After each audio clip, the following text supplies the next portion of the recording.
Merci Monsieur le Président. Je partage pleinement ce qui a été exprimé par les collègues à l'instant et je pense que nous avons tous une immense inquiétude devant ce qui est en train de se jouer.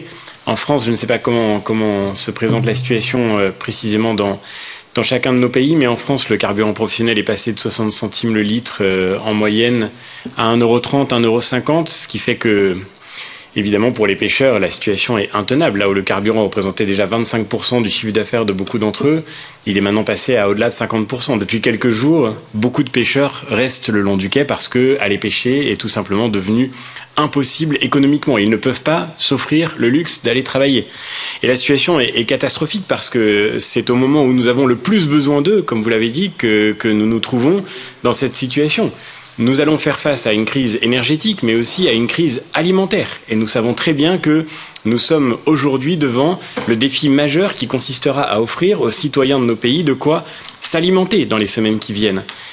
Pas seulement d'ailleurs aux citoyens de nos pays, mais aussi dans notre capacité d'exporter au-delà de nos frontières pour venir résorber les tensions qui ne manqueront pas de se faire jour dans les pays limitrophes de l'Union européenne. Bien sûr, nous pensons évidemment au peuple ukrainien, c'est lui qui est en première ligne dans cette crise terrible et c'est à lui que nous devons notre solidarité. Mais si nous voulons pouvoir l'aider, eh bien, il nous faut aussi, et peut-être même d'abord, commencer par sauver ceux qui produisent en Europe l'alimentation dont nous avons absolument besoin. Et de ce point de vue-là, nous sommes devant une crise potentiellement existentielle pour la pêche. Une collègue disait que la pêche vit un mauvais moment, mais enfin c'est une succession de mauvais moments parce que ce que nous traversons aujourd'hui suit la crise du Covid, suit la crise du Brexit et donc nous avons aujourd'hui à offrir à la pêche européenne les moyens de survivre. Alors quelques propositions en effet.